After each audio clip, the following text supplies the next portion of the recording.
The latest installment of the Dresden Files released last week, and I just needed time to finish it and get in front of the microphone so that I could give you my reaction to it. The Belated Binge Podcast. Hi, and welcome to Belated Binge. My name's Zach, former radio host and lifelong sports fan, discovering the magic of urban fantasy through series that I nearly missed out on, like the Dresden Files, which the first book came out in 2000, which is roughly 26, so many years ago. And I found it, I don't know,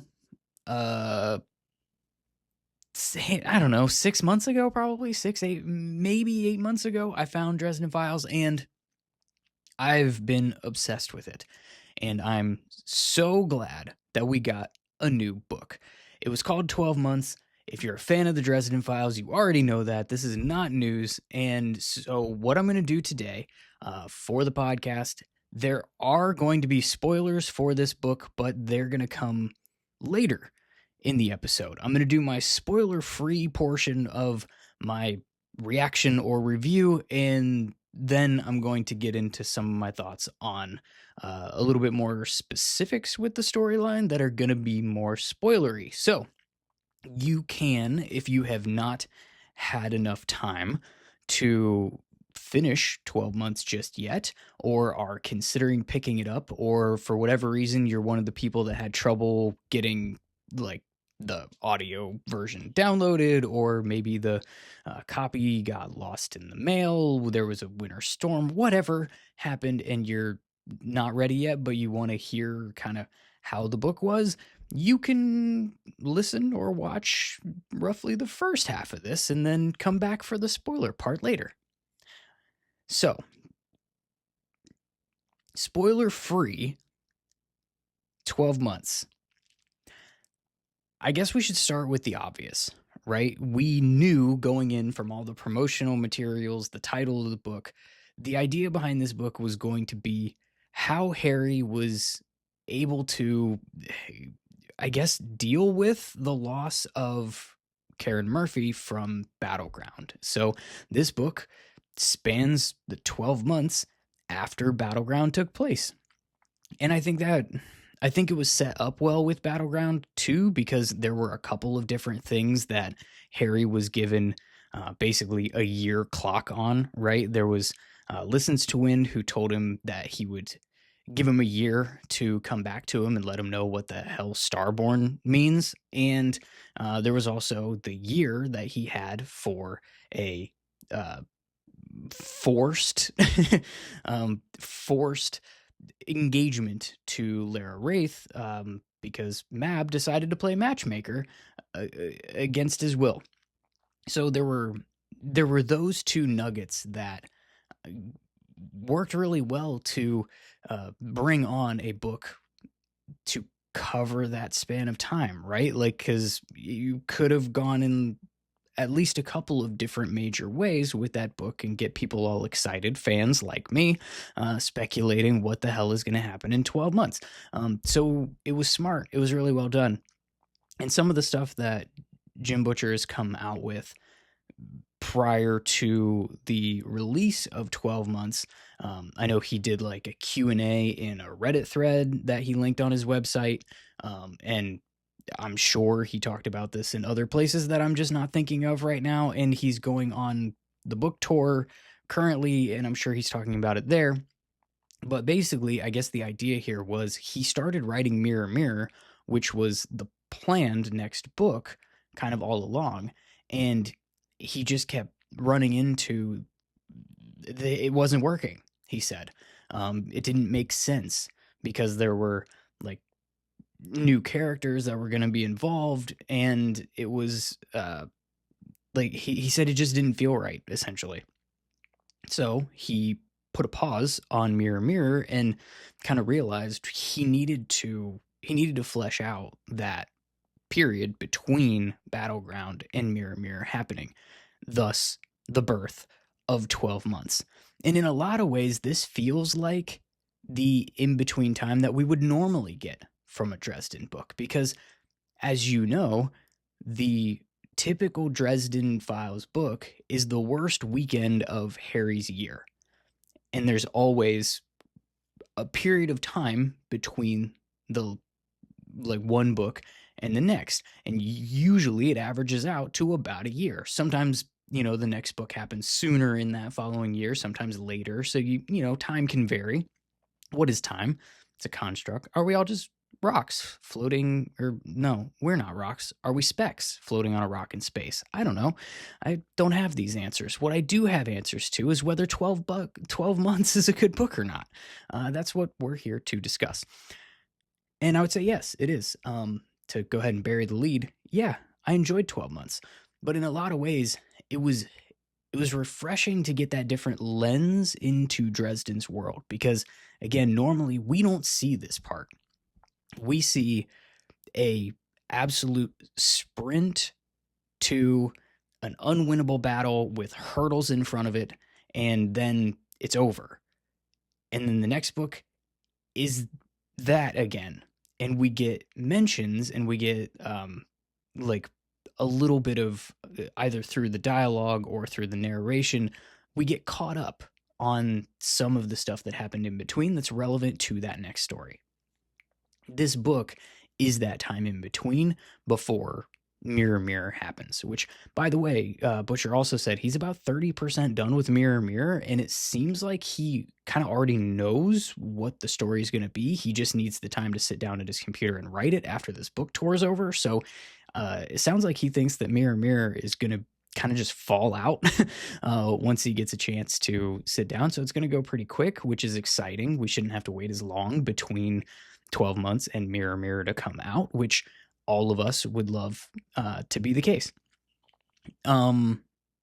So I guess that's my biggest thing on the spoiler-free version of this, like my thoughts on this book, is it was very different.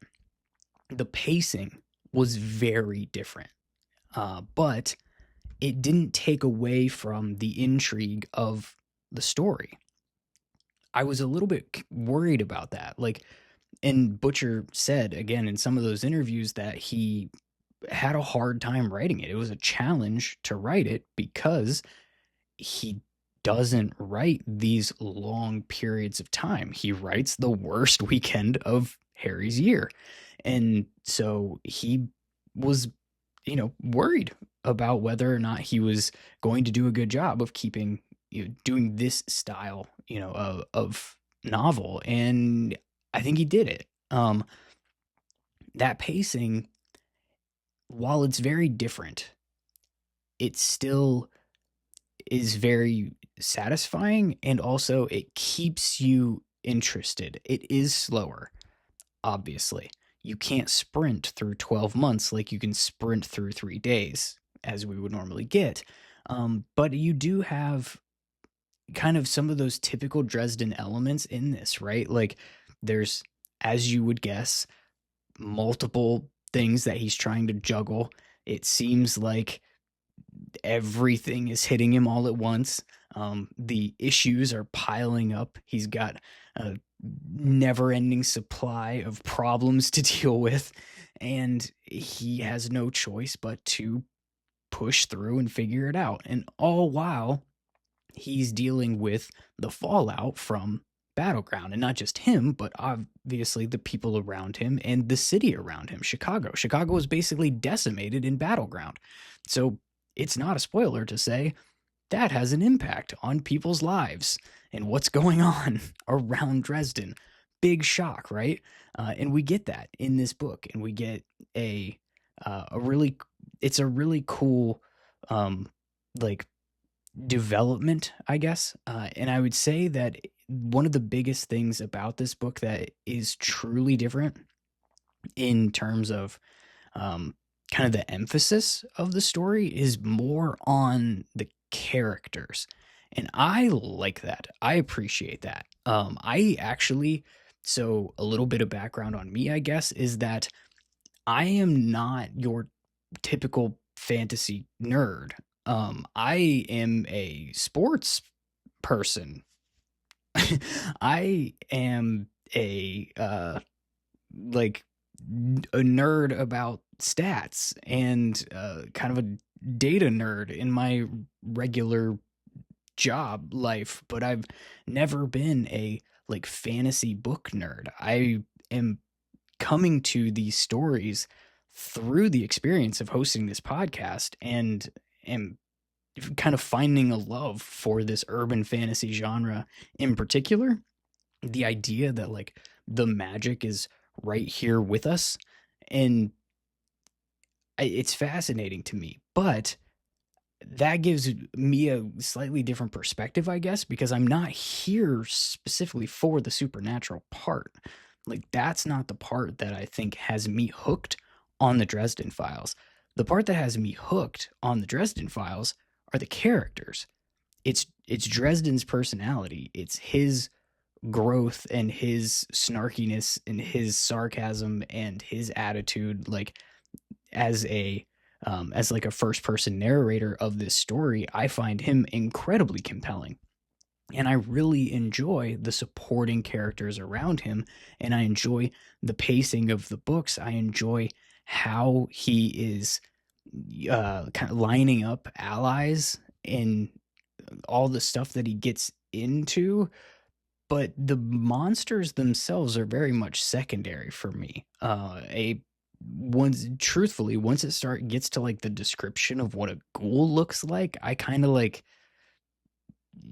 okay, cool. It I do audiobooks, and James Marsters is an absolute masterclass on reading these stories at this point, but like that's not the part that grips me. The part that grips me is that, like, are those characters, it's the implications of what's going on, it's the perseverance, it's the yeah, it's the story more than the creatures, I guess. And so to have a book that is more about the characters and more about their journey, that appeals to me, and I think it was done quite well. And so I I enjoyed this book. There is, I will say, I don't think it's a big spoiler to say that the loss of Murphy is a prevalent part, at least for a portion of this book, in Harry's head. So it's not like cover to cover the most bright and sunshiny book in the world, but it's done well. And like I said, that pacing, it's still gripping. I still, with the audiobook, I got it first thing in the morning when I woke up on the 20th. I put a headphone into my ear and I hit play. And pretty much the entire time that I was awake, that I could be listening, while I was doing stuff. Obviously, if I'm, in a work meeting or something, there are periods throughout the day where you can't be listening to an audiobook at the same time of what you're doing. But the reason I love audiobooks is because I can listen to them doing while I'm doing a lot of things. And so I, is in true fashion of this podcast, I binged it in like 2 days. It was I was finished, and I had a couple of short form reviews up for TikTok and Shorts and Instagram and all of that. It was pretty immediate, and that to me suggests that I couldn't put it down. Like, I wanted to know what happened next, and it kept me engaged. It kept me gripped, which is about all I can say for a book, right? For a story, whether you're reading it on pages or listening to it, you want to stay engaged and want to know what happens next. And it's happening throughout this entire book, despite the change in the pacing, because we're covering 12 months and not just a weekend. It's still Dresden. He's still up against a seemingly impossible odds. He still has to overcome them, and yet he's doing it over the course of an entire year. And so you get more detail too. You get more of his you get more of his thoughts and his process and things like that. Like, you get more insight into that stuff because you have more time to spend with it, and it's really cool. And I feel like that is about where about as far as I am comfortable going with this book without doing any spoilers, because I don't even want to talk about like characters showing back up, because I want you to, if you haven't read it yet, I don't want to influence your experience. So this is where the spoiler-free version ends. Pause. Now the spoilers come. So there's clearly a lot going on in this book, right? And I'm not going to recap the whole thing for you. I'm just going to talk about some of the things that stood out that I really latched on to, I guess, like during the story, or had thoughts about, like right after I got done. This is more of a reaction than a review, right? So I want to start with Harry and Lara. I found that to be interesting and intriguing pretty much the entire book long. Okay. I find Harry and Lara to be a very intriguing couple in this series, whether it's necessarily romantic or not. I think they make a good team. I've done a video episode about that before. I think that when they get together, cool shit tends to happen. And so the idea of having them more formally aligned and I guess I would say committed to each other and less likely to do kind of the backstabby bullshit that tends to happen with them, which is sometimes I will admit almost feels a little forced at times, because it's like they'll do this crazy miraculous thing and then all of a sudden the last sentence, it's like, yeah, but I still don't like you. Maybe we can not have the "but I still don't like you" part if they're engaged and married.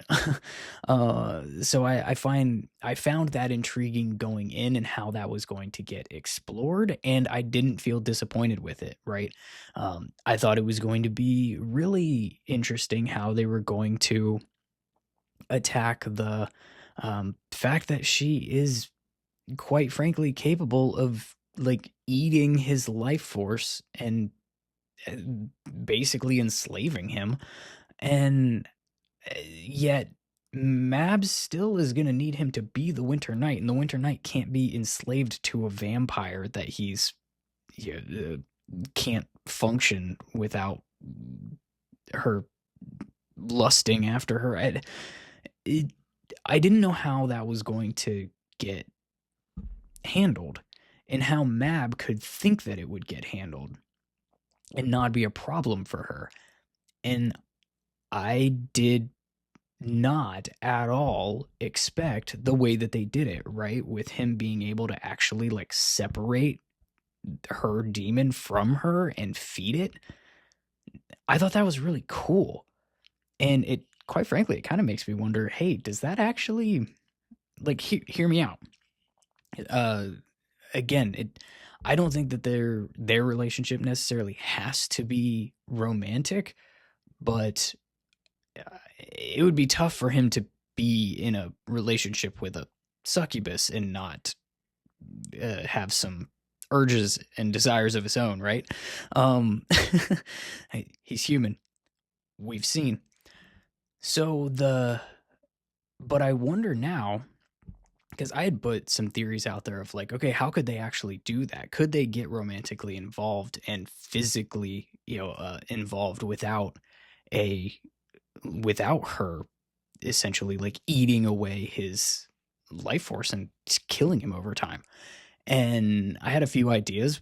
They were not what actually happened, but it makes me wonder, with him being able to do this, and it says in the book that he is now essentially doing this regularly, right? Like every few weeks or whatever, he's doing the ritual where he brings her demon out, feeds it, and puts it back into her, and apparently it's like the greatest orgasm she's ever had, and she's most fulfilled that she could possibly be. And Now she's addicted to him, which I also didn't expect that to be an outcome. And that part I like less. Honestly, I wanted the outcome to be them actually agreeing that they both wanted to be mutually like even in this relationship. I was not expecting the like the dynamic to completely flip, right? Like she could have enslaved him. I didn't expect it to turn out that he basically enslaves her. Not on purpose, but that ends up being the outcome. I didn't see that coming at all. And but back to the back to the other hypothesis is if he's able to separate her from her demon and completely satisfy her hunger, is she safe to be with physically when her hunger has been completely satisfied? Like, could they do it worry free? I don't know, but it's interesting, right? It does suggest potentially, maybe, her eyes are completely blue. They don't show any flecks of vampire in them, and she says she's not hungry, and she's been completely, satisfied and doesn't have any of those hunger urges. Does that mean she's also not ever horny? I really don't know the answer to these questions, but I don't know. I think it leaves more to be explored. And that's kind of the way that I felt about the Harry Lara stuff at the end of the book. Is I felt like there was a lot more to be explored. And in some ways, I think that's good. In some ways, I also sort of felt like it didn't actually do anything. And I mean that more about their characters and their relationship to each other and how they feel about each other. I felt like that was building towards something that never actually happened, because the plot happened, things happened, stuff shit went down between these two. So I'm not saying that nothing changed, but in a lot of ways, not much really changed between their dynamic outside of the power balance. Is the circumstances changed, but it's still, they kind of like each other, but they don't trust each other and they're terrified of each other. They went into the book feeling that way, and they came out of the book feeling that way. And yet they went through a lot of shit during this book, and I thought that they might get to a different place than still being, I kind of like you, I don't trust you at all, I find you terrifying, and I have to essentially be playing a game. And it would have been cool if there was a different dynamic there at the end of the book after they went through all this stuff together. But again, I still found it very intriguing and interesting, and how it tied into them trying to save Thomas. And I thought that was really clever. Like, they were doing this specifically to try to save Thomas, and like the byproduct was, oh hey, by the way, now Lara is actually the one who's kind of stuck and screwed instead of Harry, completely unintentionally. And all of these implications of how Harry can do this now, and the knowledge that white core vampires have little baby outsider demons in them, like all of that stuff falls out of them trying to help Thomas, trying to save Thomas. And I did not like the Thomas part. Like, I enjoyed everything that they did to try to save him. I enjoyed everything leading up to it. I thought the ritual itself of doing it, I thought it was weird. I thought the Mab stuff was, I don't know, kind of telegraphed. Like, she was very clearly acting completely different than she ever acts.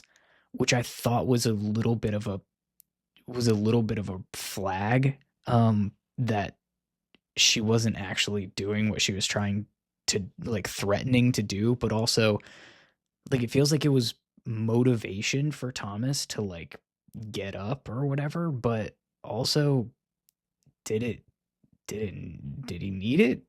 Did he end up actually needing it? Did it actually make a difference, or was it just her slowing time enough so that Harry could do the stuff that he had to do and then, save Thomas?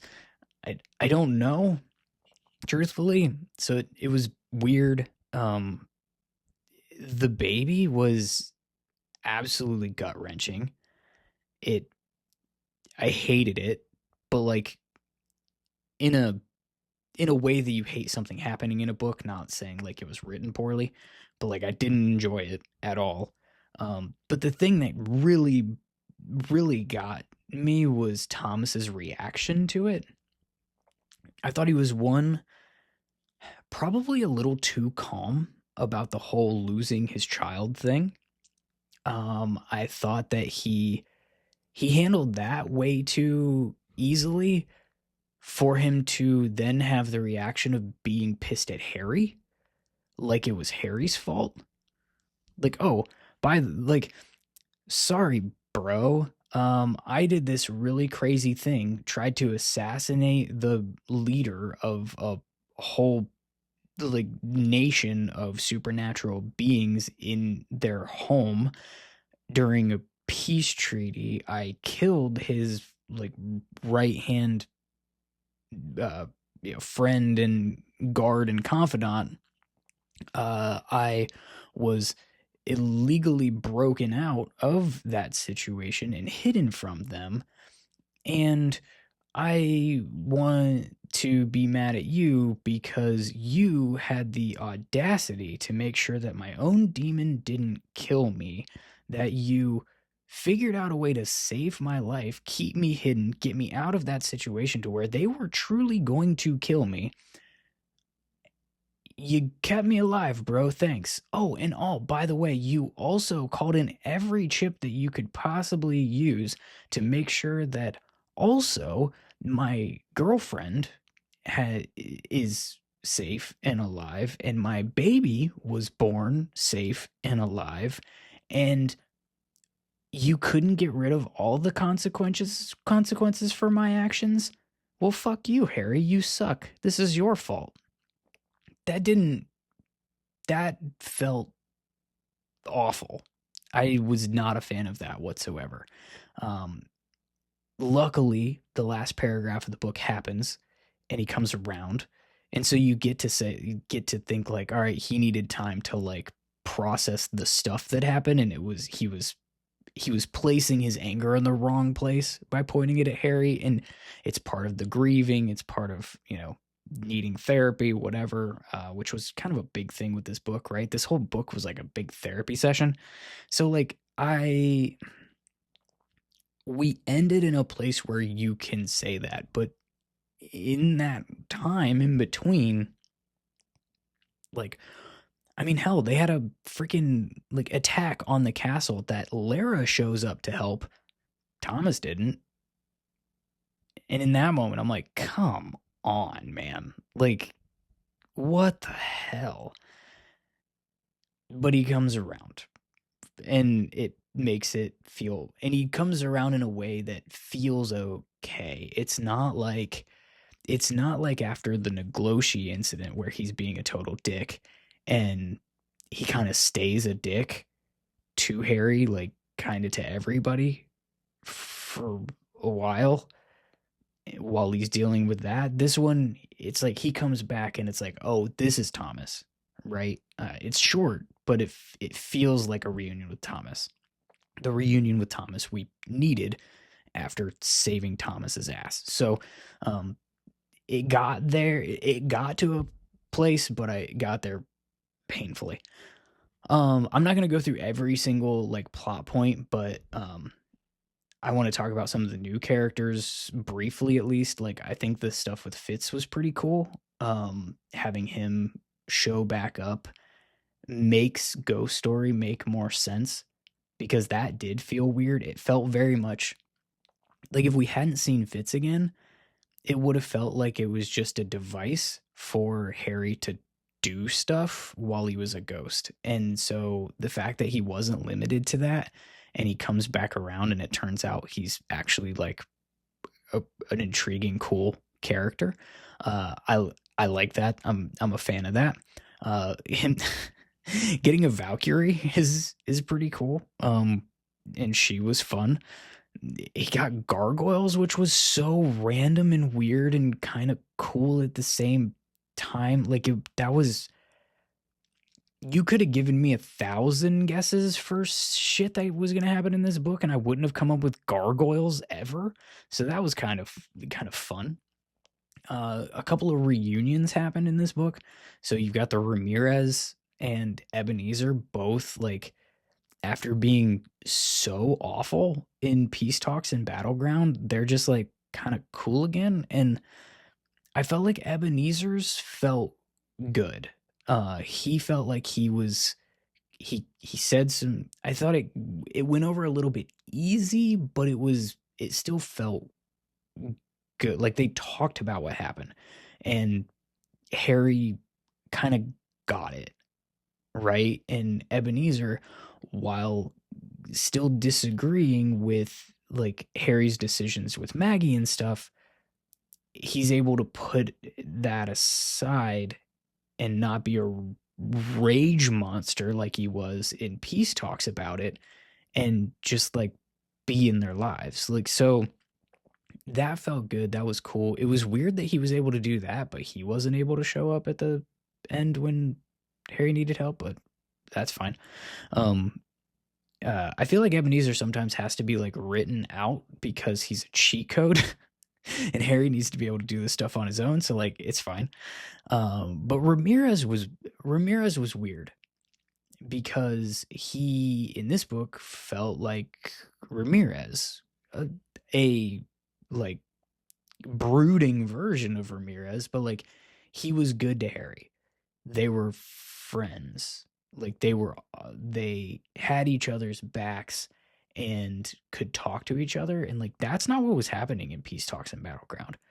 You know, Ramirez was like thinking that Harry was a complete monster and that just because he wouldn't tell him everything, that would have been the difference between the White Council finding a way to kick him out when they orchestrated the whole thing to get him out. And Ramirez at the end of Battleground makes it like, well, Harry, this was your fault. Maybe if you would have talked to me, we would have, like, it wouldn't have happened. And it's like, no, that's not true at all. Not even maybe. And he literally like calling him a monster and treating him like dog shit at the end of Battleground, which again, I guess, you know, going back to like needing therapy, like he was having his own loss issues in that moment, but there wasn't any reconciliation that took place between those two like there was with Ebenezer. Ramirez was just kind of like, okay, we're kind of cool again, because, which I was appreciative that he was cool again. I felt like something needed to be said to make it okay. It just kind of went back to being okay. I'll hit on Bach real quick. I thought Bach was weird, having it be that way. I think the reappearance of that book was a little bit like plot devicey, maybe, because it's not really explained how it didn't either get like, because if I've got it all right, like Harry got that book back from CPD way back in Grave Peril, right? And then presumably he either gave it back to the police, like this Murphy and their like their department, or he kept it and like buried it and it would have like burnt up when his apartment burnt up. Maybe it somehow got out. I've seen some people online say that maybe it's like the coins. A book like that would find its way to be out instead of, burned, I guess. And I guess Bach got a hold of it because, like, oh, it's a magic book and he has a magic bookstore. It grew legs and walked to the magic bookstore, of course. Maybe. Like, there's no explanation given for how he even got it. And also, he doesn't. That character was introduced to us as somebody who wanted to completely stay out of everything. He barely talks. He says maybe 3 more words than Mac in the Deadbeat, when we see him when he kicks Harry out of his store and never wants to have him back, and we see him in Battleground, like at Max, and he literally won't even make eye contact with Harry because he's like presumably ashamed that he kicked him out and was a dick to him. But like, so that quiet, head down, keep me out of it character is now in this book. He's leading a like small group to do black magic and leading protesters to fight and like take up arms, and he's being confrontational to Harry and like puffing his chest out to Harry, and it doesn't. And the one thing that he said, when he shows up with Harry, he's like, they're starting to hurt our, like, normals are starting to hurt our people. We can't just do nothing. We're not asking for your help. We're just telling you that we're going to start taking some steps. And then Harry comes to break up their black magic bullshit, and he's like, well, we came to you for help and you didn't do anything. I mean, right there was just, oops, sorry, Bob. Right there was just weird. It didn't feel like the same character that we had seen in the earlier books when we were introduced to him. And I think part of that is like the black magic got a hold of him, turned him into a different person. Like his mannerisms were affected by that. His behavior was affected by that. I think that was the point and the purpose. So like I kind of understand it, but at the same time, it was weird. It felt odd for that character to be doing that thing. But all in all, I think the Dracul Lord Wraith stuff is, I think that might be a little bit of a feint. I think it's set up for us to think that Dracul and Lord Wraith are working together, and I think maybe that it's that's more a play or like a bit of a trick, in that Dracul was actually giving Harry those hints as a way to say like, hey, this stuff's happening, I'm not actually in on it, while letting a couple of his followers, like essentially be sacrificed through it, because maybe they were doing it behind his back or something. Like I feel like that has a possibility to come out as we explore more with him, because we obviously will. They're both Starborn. He's Dracul. He's now been, after being introduced, he's been a prevalent part of the story, so that's not going away. I think that could be an interesting way for that to end up playing out. Not that he's ever. I've seen some people online suggest maybe that they're going to be allies, really, and not actually enemies, which I find hard to imagine, given that Dracul still like killed and took and turned Harry's friends. Like Harry doesn't let that go. The one other thing that I wanted to hit before I end this is, I think that I had this thought that I think is kind of interesting. We have Mirror Mirror coming up next, right? And Mirror Mirror is supposed to have to do with, from my understanding, like time travel and alternate realities and like alternate universe stuff. And like if Dresden made, like it's supposed to be, I guess, there's a couple of decisions that Harry's made along the way, and Mirror Mirror is essentially supposed to show what would have happened if he chose differently. And I think that's obviously it's going to be a very interesting twist to the story, kind of ghost story-ish, where it's like kind of a completely different lens to or type of story it mixed in. Like, obviously in Ghost Story, Harry was a ghost the whole time, so we see him running around as a ghost, and it's like, well, that's completely different. It's a completely different, concept than all the other books. I feel like Mirror Mirror is going to be the same way. I don't think it's going to be like Star Trek, where we have now like future Harry, live long and prospering with young Harry or whatever from now until the end of the books. That would be kind of odd for him to be his own like Obi-Wan. I'm just mixing all the nerd culture. I don't know him that well. So, anyways, with that supposed to be like a time travel alternate universe type book type story, Mab, when she had to manipulate time when they were saving Thomas, she said, expect there to be consequences from this. Like, I've never had to do this before, and it's gonna there's going to be fallout from this. Like, something's going to happen from this. You can bet on that. And I guess, theorizing and wondering if it turns out the cause of Mirror Mirror being possible, or like the timing of Mirror Mirror happening, is going to be caused by, or like going to be one of the consequences from Mab manipulating time the way that she did to help Harry save Thomas. I think that's an interesting, potential thread between those two things. That's about all I've got, I think, for 12 months in my initial reaction to it. I think this is probably long enough. I don't even know how long I've been talking about this. For the full episode, you may be watching a shortened version of spoiler or spoiler free on YouTube right now, but I don't know how long I've even been going, but I think I hit just about everything I wanted to talk about. I fully expect to do some theories and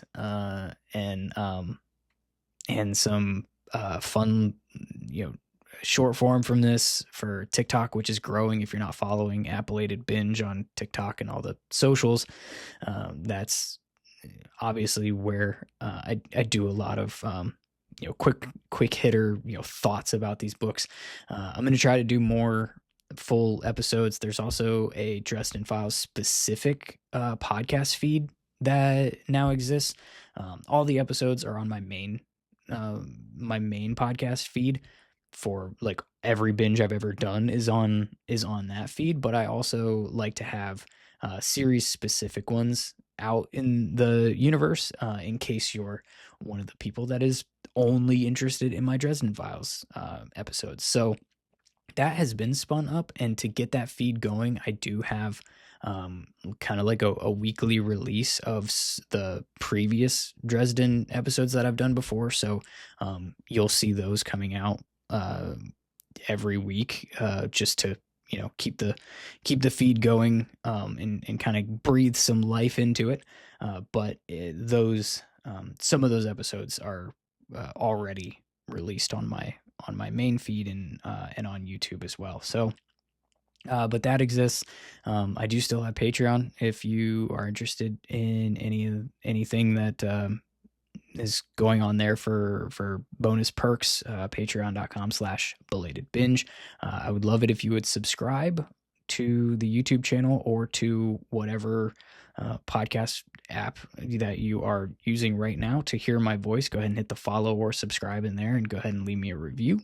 5 stars would be fantastic, if you please. I think that's it. I think that's all I got. So remember, life is short. Drive the trusty Blue Beetle. Curl up in your basement apartment with a good book. Hopefully it doesn't get burnt down. Yikes. Yeah. If so, I was gonna say, if so, fuego the whole thing, because you're the one doing the burning. So this is falling apart. Normally I have a little. Normally all of this actually spills out and flows together. But right now, I feel like we just caught our own basement apartment on fire, and that's not what we wanted to do. But it's fine. Just make sure that Bob gets out alive, because Bob is very important. Mister and Mouse too. Till next time, catch you on Belated Binge.